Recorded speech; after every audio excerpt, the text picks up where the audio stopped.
J'espère que dans mes missions, on va expliquer la différence entre l'antéchrist et l'antichrist. En fait, la Bible nous a tout relaté. Que marque dans la bête et qu'on a en vigueur effective. Tango église, onction nzambe qu'on a dessous, tango le aussi là. Né au commun marque dans la bête maintenant et qu'on a en vigueur. Yo beti libakolo banzamba prophète non. Kasi coronavirus nzamba prophète non kasaini. Monte sisi biso Ismaël. Pour nzamba la solution tout ça incapable. Oh, à tel matin, il va le coronavirus. Nabiso va passer va cacher.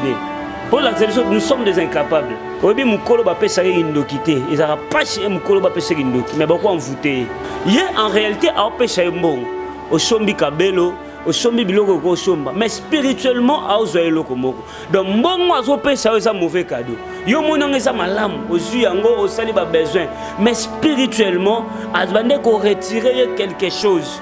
Regardez qu'on retire à son ben d'étoiles et naïbi saraba nanzam.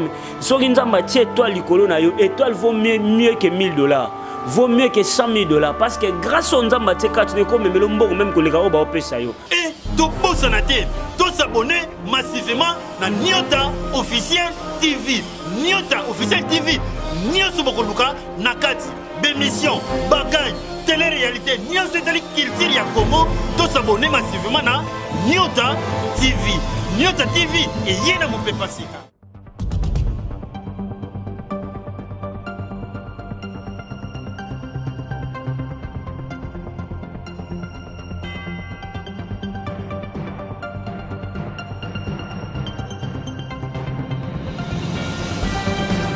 Et voilà, bonjour, bonsoir, ça dépend à heure Bozo capté Bisso partout dans le monde. C'est votre humble servante Rosie Kawaya. Merci beaucoup Naba abonné fidèle Nabiso à Nyota officiel TV.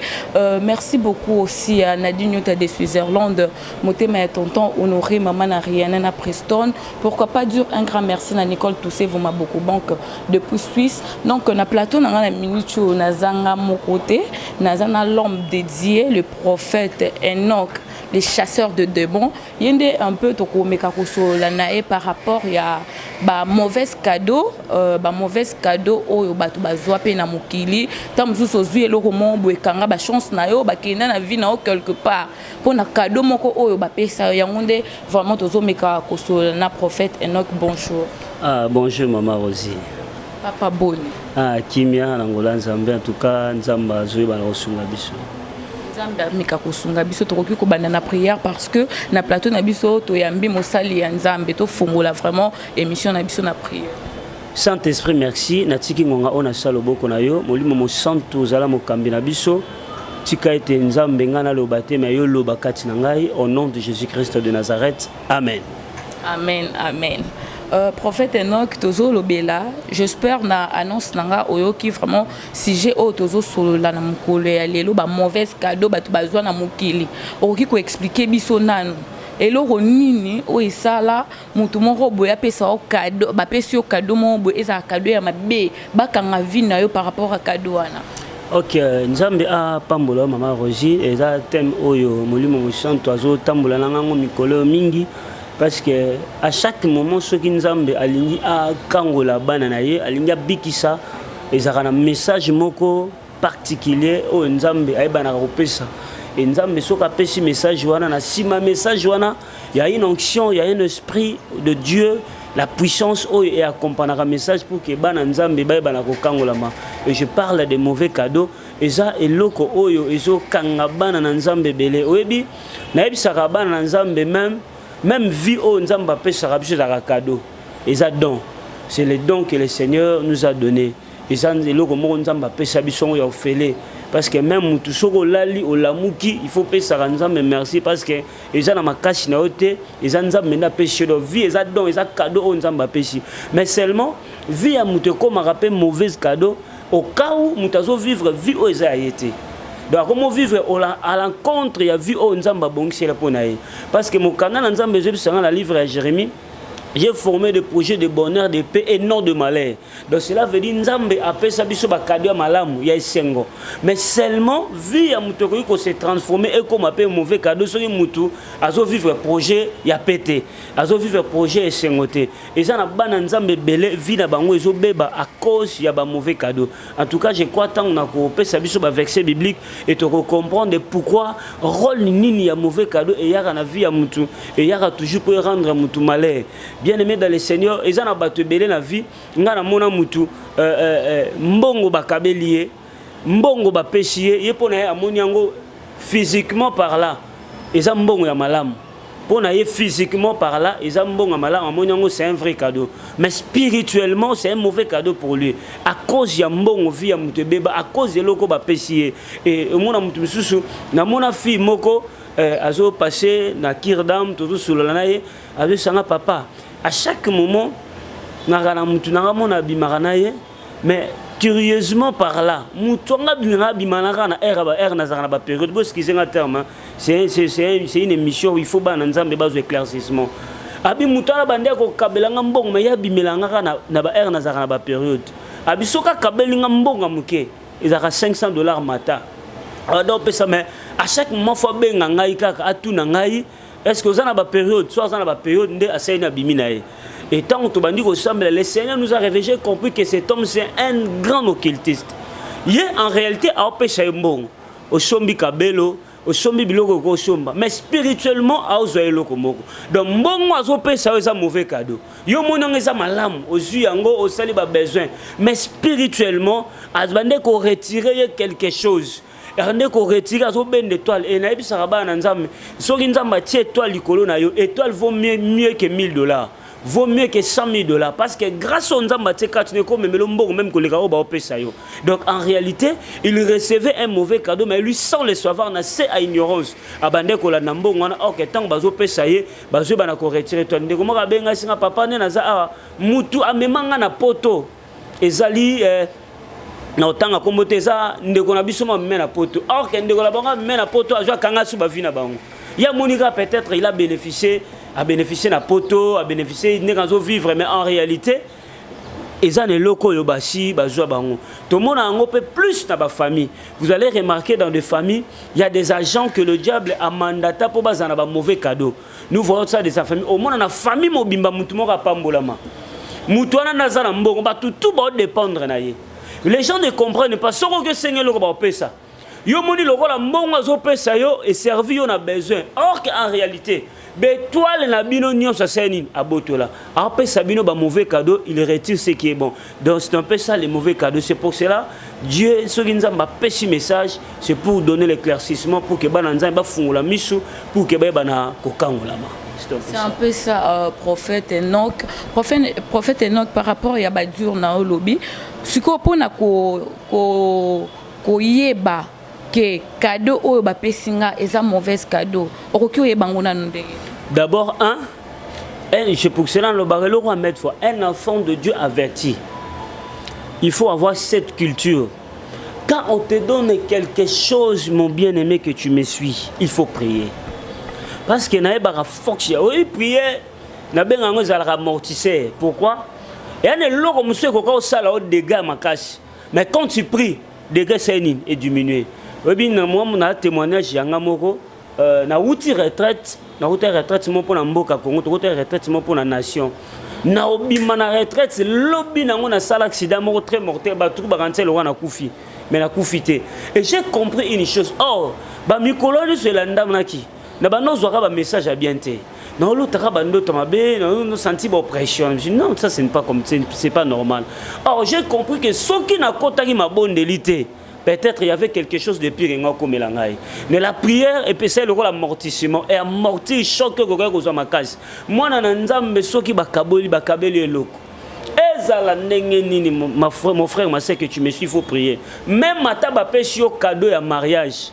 Na témoignage à maman moko na kandu cadeau ya montre et soit contrôle ya ndako na bango mobimba na kandu na gisantu cadeau ka ya montre ata ba cadeau ya mariage. Un enfant de Dieu averti, il faut d'abord prier. De deux, yango mwana na nzambe kolingate obusa na unité de mesure ya vie na biso ezalaka bandoto.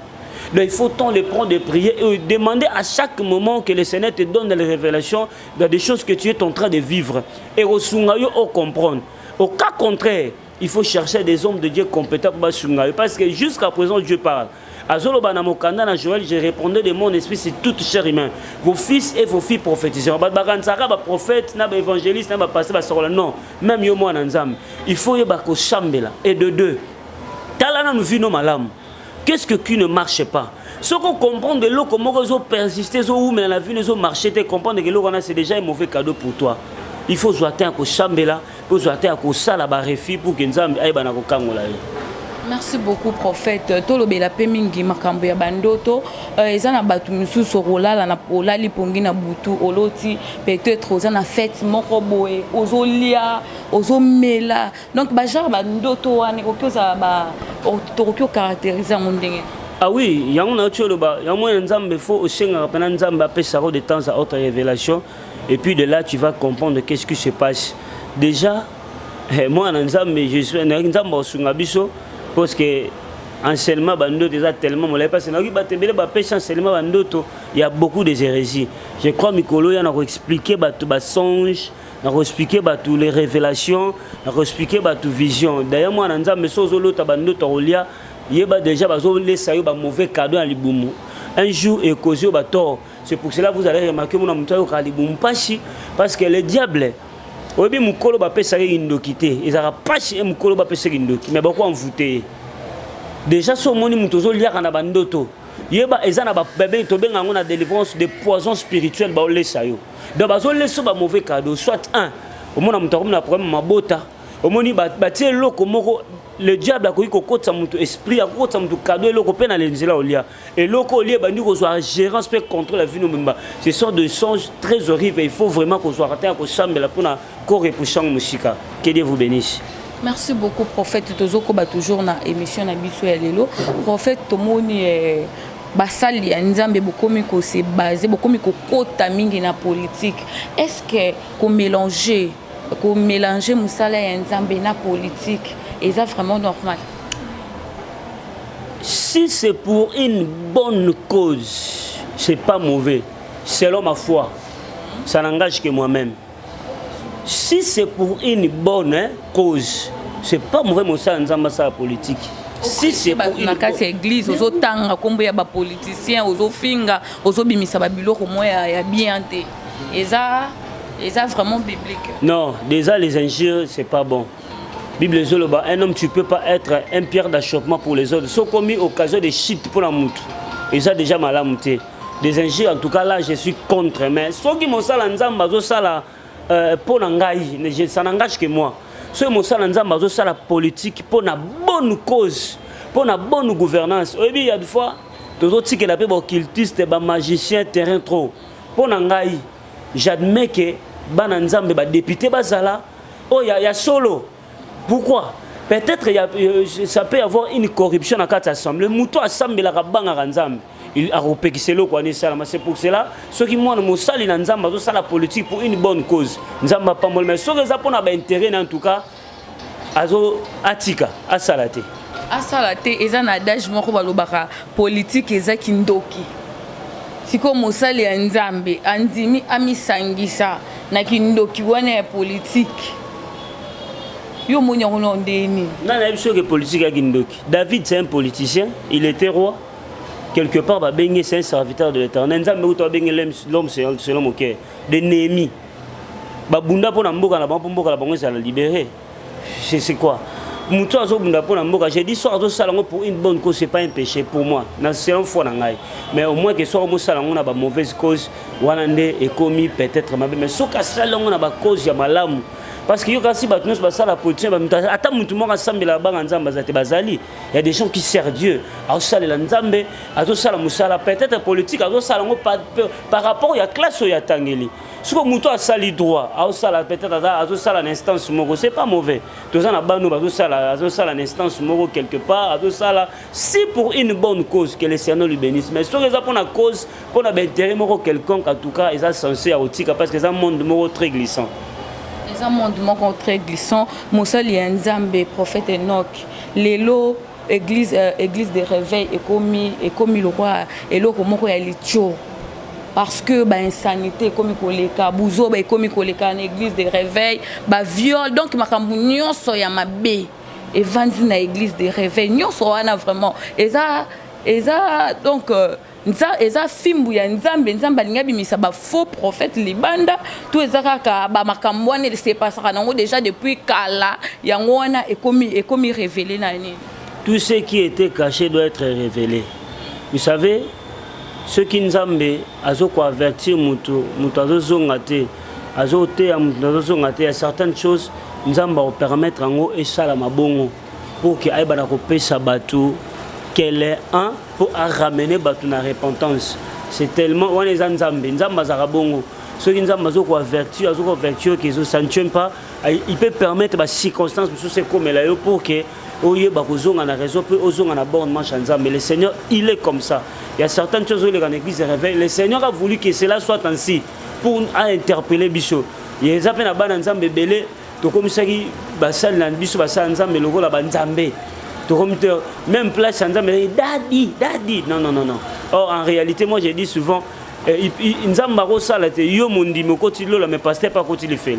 Parce que le salut, il y a un seul nom, c'est le nom de Jésus qui donne le salut. Ce n'est pas ton pasteur. Pasteur est faillible. Il a des faiblesses, il a des taous. D'ailleurs, il y a des pasteurs, il faut les caper, il faut les caper dans la délivrance. Pourquoi? Il y a certaines choses où il y a moi, je vis un pasteur polygame impossible. Ça arrive. Et ça, un pasteur, il y a certaines choses, mauvais cadeau sur sa famille, là, il y a une impudicité. Donc c'est comme ça. Même biso basal yanzam, en tout cas, je dis souvent, il faut la délivrance. Délivrance, c'est ça, pour la limiter, même biso basal yanzam, ça peut arriver au fani benanda, au taliba faiblesse, et tu commences à prier pour ça. Commence à prier pour ça. Prophète Enoch qui est comme il est le bandimi na bino bandimi église de réveil so qui azo tambola abetita musuli bakubu o nga nzambe ya prophète Enoch o sala boy o nga nzambe balingi batuta bo nga nzambe ya prophète Enoch wana eza kokima eza kokumisa kombo ya prophète to eza kaka kokumisa makambo oyo prophète o nzambe asala kana sima ya kombo ya prophète wana. Yo beti libakolo banzamba prophète no kasi coronavirus nzamba prophète no ka seni monte sisi biso Ismaël pour nzamba la biso to ba incapable o a tellement te valo baganga no sambela pona bata coronavirus na biso ba pasteur ba kashine pour la biso nous sommes des incapables bato bazara biloko faut botika biloko c'est l'idolâtrie d'ailleurs c'est interdit dans la Bible c'est un péché grave. Bible zoloba Dieu est jaloux, il ne partage jamais sa gloire avec qui que ce soit. Alingara gloire et ça et me beta le baku dit le nom de Jésus. Kotanga kombo ya mosali ya Nzambe te. Coronavirus yango et si na basala Nzambe église kangami. Asili sina basa et si na basala Nzambe maele. Po Nzamba tali sabiso que nous sommes incapables. Soto salara et ça pona biso te. Yende mta salara kati na biso. C'est pour cela na biso ba Nzambe la beti le baku lo biko ma pasteur. Répands-toi. Jésus revient bientôt. Bah c'est repentir parce que nous avons bientôt période vraiment autour les canaux qui période moins difficile période de coronavirus ndenge ba confiné qui ba église mais ba déconfiné biso kota la ba église miso ba loba ki tozwa moyen ya tozwa ba précaution par rapport ya ndenge ko vanda na église moi 1 mètre moi ba nini mais ba église miso tozomona batu bazo respecter yango te. L'église est belle, bazo respecter moyen pour vendre 1 mètre traité kola ta cache nete ba c'est basé kaka on nzamba yebi makambo prophète est-ce que vraiment makambo on a lobby ya komi batela par rapport l'église ya coronavirus eza mabeto eza malam bon neti pona ngai na respecter ka ordre de l'état. Mais pour nos banques à coronavirus, je respecte seulement l'ordre de l'État parce que Yesu Babakanga est l'État, Babete Fimbu, Batekna. Donc Jean-Baptiste, Narosala impulsif, Narosala trop colérique, Bakate Moutou, Batien un plateau, mission est Katana Nanzela. Donc allez-y comprendre qu'il y a certaines choses qu'il faut respecter. Les ordres de l'État.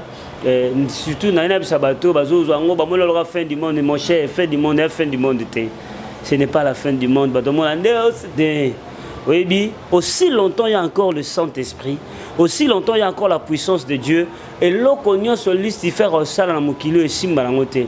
Et quand l'esprit ne sera plus là, vous allez l'enlever, vous allez marque et vous allez viguer. Côté de batebe bazal à moire, ils allent bazal à moire. Donc on respecte. Ngai pour nous respecter hors de l'état, oui, je respecte, mais pour nous banga coronavirus en tout cas, nazo bangote parce que le Dieu que nous avons, il est capable de tout. Nzambe aza capable na nyonso bande ko na biso soki totali mupanzi mususu ya ba joviste ba témoin de Jéhovah bango balobi ke bango ba kozonga ko kende na ba ensemble na bango te ba ko continuer ko sambela te parce que kolata déjà ba masque wana ba cache ne liboso ya kokota na église donc devant Dieu eza malamu te bakoki ko se présenter liboso ya nzambe te na ba masque wana eza lokola marque de la bête eza 666 yo koki kolobani na makam eza 666 te eza be marque de la bête te totanga la Bible malamu marque la bête et koya quand ya si batu misu faut comprendre au moins en fait l'émission il faut expliquer batu il y a des choses différentes batu baye baraté il y a l'antéchrist et l'antichrist et ça biloko eza très différent batu ce que ba comprendre mal. J'espère que dans mes missions, on va expliquer la différence entre l'antéchrist et l'antichrist. En fait, la Bible nous a tout relaté. Que marque dans la bête et qu'on a en vigueur effective. Tant que l'église, onction nzambe qu'on a dessous, tant que aussi là. Né au commun, marque dans la bête et qu'on a en vigueur. Kindo rebelle to sais la rate. Il est bien monté. To sais la kindo qui téléphone sur la télépathie. C'est la sorcellerie. N'est-ce pas téléphone na mukila tomba musapi. Téléphone c'est la télépathie. Et bien attend à kalabande gazate na bien ndoki moboe akufa. Amega pumba baboma. Allô au téléphone, c'est la télépathie. C'est la sorcellerie. Mais tellement il y a l'onction du Saint-Esprit, tellement il y a la puissance de Dieu. Na sombi téléphone na jamais le ponango. Et ça marque la bête parce que ça marque la bête c'est tika au ça le téléphone. Tika au ça la peut tout ce qu'on utilise, il y a beaucoup de choses que nous utilisons. Et ça, c'est l'invention du monde des ténèbres. Mais tellement, Ngouya Nzambe se dominer nan moyen et ça là ezalate. Kolata pour moi, si on a convaincu toi là ta cache n'était kolata noté, ils appellent sumuté. Ils appellent que non, seulement pour respecter l'ordre de l'État. On le fait ça. Tout ça là on pour respecter l'ordre de l'État. Marque la bête, ça aussi c'est qu'on compte en vigueur quand l'église, il y aura plus la grâce. Wanando kumona wana makashi mutu akose sauver suna nguya nzambe to linga mibikisa ye moko et de là on comprend ba ça la confusion ya makamwana moi mingi mais je dis souvent que Jésus revient bientôt déjà ba signe oyo majeur ezotalisa biso boye ya Yesu Masia donc stopper ça tozo kende vraiment pour na cochiter vers la fin ya émission na biso prophète Enoch toyo kaka deuxième monde existaka ndenge balobaka fin du monde existe mais selon batu ebele ndenge balobaka fin du monde na yo eza soki kaka okufi makambo nyonso esili yango nde fin du monde na yo okoki ko expliquer biso nani fin du monde eza quand pour expliquer quand cela veut dire je peux te donner l'heure largement je ne sais pas wana mutaibora nzambe pour même Yesu ebisa ba yekoli même ba ange ba ebité mutaibora yemoko moyen appelle yo dans mais seulement la fin du monde existe parce que nous étant que les enfants de Dieu et étant que les chrétiens nous avons notre seule constitution c'est la Bible n'est en référence na biso nyonso donc Bible n'est apena ki talatala ya bana nzambe nyonso la Bible que tu vois le coup la Bible bête la biso histoire à fin du monde vous allez remarquer tous les événements où ils ont salama siko ils ont prédit na Bible salama babina tango suka ba faux prophètes baroya tozo mona yango c'est écrit dans la Bible et puis au moni batunyo so bazara mayele oh ba sava ba sage banani batira quelque chose dans la Bible c'est une référence la fin du monde existe ne te trompe pas c'est l'ère ya kobongisa et tamboli na yo na nzambe ya kobongisa marche na yo na nzambe la fin du monde existe soki ekokuta yo ozana bo moi okoyamba Yesu lokola mo continue obikisité yeba sort na yo soki pe kokuta yo to kufi ozana lié de tourment so yebaki nzambe te yebaki Yesu te et soki oyebaki Yesu tambolaki na lima tu seras dans le lieu de repos ozozela ko nettoiement Donc c'est ça, la fin du monde existe. Mon frère, ma soeur, ne te trompe pas. La fin du monde existe. La fin du monde est ali. Nzamba ko sarate. Ce qui nous colle nzamba ko sarate maramnyo soloba eza oui et amen. Merci beaucoup, prophète Enoch. Comme nasuka ya émission na biso. Moi, mot de la fin. Donc, Roki ko s'adresser na basali na bana nyoso ya nzambe o bazolanda yo partout dans le monde. Roki ko loba na bango. Ok, que Dieu vous bénisse. La ligne totang verset 1 Samuel chapitre 38 et puis autant à 1 Samuel chapitre 48. J'ai lu la Bible. Saoul fut mettre ce vêtement à David. Il plaçait sur sa tête un casque de rein et le revêtit d'une cuirasse. Verset 48. Aussitôt que le Philistin se mit en mouvement pour marcher au devant de David, David courut sur le champ de bataille à la rencontre des Philistins. Bible Sangana m'a commis. Un jour, David a affronté Goliath. Tant a affronté Goliath, ma commune en Zambé, tant a Saoul pour Zamulaïte, Saoul a zubi lamba naye à Sénin, à Latisi David. David, tant a latibi sabilamba à Saoul, a comprendre que bilambo est un kilo. A zubi lamba na Sénin, à Longoli. Et j'ai compris alors, bilamba oyo Saoul a pesaki David et zalaki mauvais cadeau. Pourquoi? Tant balingi ba bundana Goliath, il a fallu David à ça le mouvement. Les mouvements que David pouvait faire, c'était le mouvement de courir. La Bible me dit, le Philistin marchait devant le David, mais David courit. Pourquoi David courait? Parce qu'il a refusé les mauvais cadeaux. Bien aimé dans le Seigneur, mauvais cadeau n'a vu nos épées sa loudé.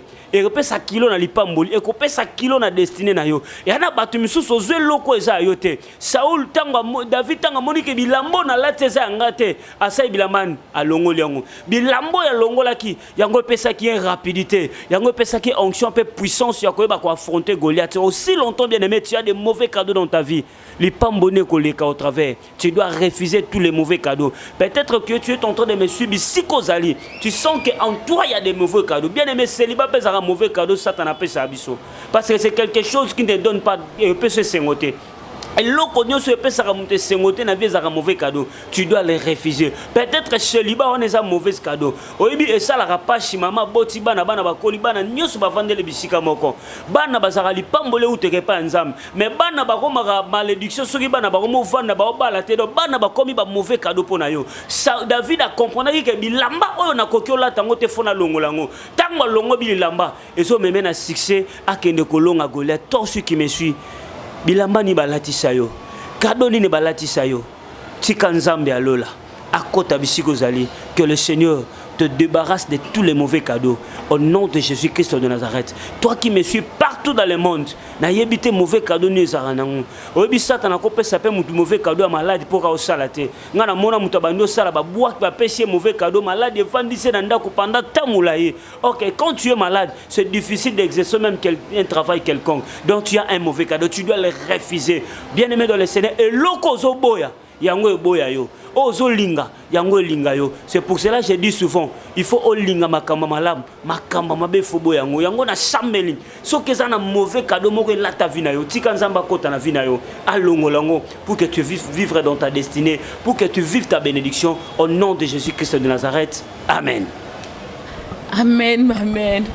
Prophète, nabosana ki pe loko moko comment na l'église na biso l'église de réveil. Donc comment appel de fonds ce que l'église oyo ka appel de fonds zo banda na ba $10,000, $100,000 qui tati na $5.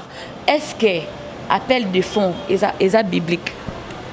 Bon, oyebi na église primitive on faisait des collectes de fonds. Mais seulement et là on a l'obara si l'intention auquel mutozo sala elo pour un intérêt moko quelconque, en tout cas c'est pas bon.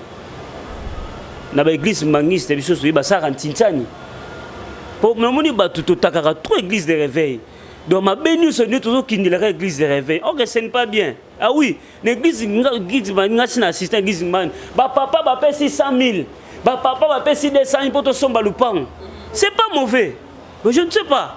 Au moins que muto azo salango na contexte mususu azo salango na intérêt moko quelconque. Mais sur le fait peut-être pasteur a télémi abiba na nzam to mito sombela nzambe lupang. Est-ce que elle sumuta? C'est pas un péché. Abito sombela nzambe lupang. Ou à côté 100, ou à côté 200, ou à côté 300. Dans l'offrande, Moïse avait dit il y a les gros le menu et le petit bétail. Et ça a catégorie. Mais seulement ils ont que ça m'a bé que ils ont 5 arabes monter le colobo bateau bazan à monter. D'ailleurs, l'offrande nzambe atalaka offrande penzate, matalaka motemo ils ont à disposition pour cette offrande. Parce que même Caïn après ça ils ont offrande, mais le col à motemo nezaki bien té, nzambe a rejeté a eu offrande d'Abel parce que le Seigneur regardait d'abord le cœur d'Abel. Atena motemo naé, que ça la collecte, ça collecte des fonds. L'église primitive peut banda au salama. Bible zolo ba Ananias na Safira bazu ba teki lupango bazu mbongo wana ba yeko tsango na maboko ya na makolo ya bantoma ba pesi o ba teki o teki loka ba kosa nzambe nzamba frapper bango et ba colonne de fond. Bible zolo ba dans cette église il y avait pas des indigents ba bola ba zagité parce que ba to ba na mo ba moyen ba bande ko sunga ko sala appel de fonds en d'autres termes collecte de fonds pour une cause noble, pour une cause réelle, c'est pas un péché. Ça peut arriver, bongo somba lupangu, l'église dans l'église ngibangisa na mona yango tintani. Ba papa groupe 4 $100,000 binobo le kabango ko to bandu ko renforcer ba leki bango. Mais sur cette l'église réveille à catastrophe ba loba. Collecte des fonds pour na yango to moni pe oui, na pas mboli bango pourquoi? Collecte des fonds bango monani ba tongi l'église, ba tongi l'école. Kaka na bo fondo bande ko singa. So ki mosala nzamba zo sala collecte des fonds pour une bonne cause, c'est pas un péché. Pour une bonne cause eza péché mais bande ko kaka basali ya nzambe baninga na obosala na ba musala ya nzambe misusu bakoma koloba lipamboli ya $10,000 ezali lipamboli pe ya 500 francs pe ezalaka. Est-ce que eza vrai lipamboli ya bambongo ebele ezalaka lipamboli pe ya mbongo muke ezali lipamboli ya mbongo mne na mbongo muke ezalaka te de preuve en est Yesu a osala service à mabonza pour na pesa ngo na temps pour ba comprendre ba pesi ba millions ba pesi ba milliards mais un pauvre il a donné tout ce qu'il avait mutu musu sa pesa azana peut-être na 100,000 a pesi peut-être 1,000 mais ce que ça na mutu musu or azana 100,000 a pesi peut-être 1,000 pour ça la ngo ebele mais ça na mutu musu aneka na 500 francs na ekaka moi Kamar nde ba kino ba lobara aka na moi Kamar il donne ça de tout son cœur de toute son âme lipambola mukiza mnete épousa Jésus lobi moni batnos ba pesia bazo pesebele il avait de moi 500 francs na lipamboli ya muke na ya munene ezalaraté déjà sous passer à zolo babongo ezana moi hérésie il doit revoir quelque chose c'est pas mauvais muto après ça mais ce qui est plus important et sa disposition à motema ya mutunde memara lipamboli makashi. Merci beaucoup prophète Enoch to comme na suka émission na biso nga nazo boucler après yo ko continuer ko pesa quelques personnes beauté au boucler pe na prière ndenge to fongola ki émission na prière na pesi un grand merci na Nadine Unité de Switzerland motema ya tonton honoré maman na Rihanna Preston pourquoi pas à Tabita Makengo aye mutapesi biso vraiment plateau na ya Makengo TV pour na to sala émission ya kitoko bona pesi yo ba merci à trop je dis aussi un grand merci na Lambi Ozuma depuis Paris Mingeta PDG ya Mboka na pesi ba merci na batu nyonso baza vraiment na biso na plateau na minute na pesi bino ba merci à trop prophète Enoch moi quelques mots to roki kopesa au boucler les biso pe émission na prière ndenge to fongola Zambe a pambola bino ba nyonso bola na message au salango large diffusion partagé ce message bénit beaucoup de gens nazo ko assister na ba délivrance ba tebele il y a beaucoup de témoignages mon papa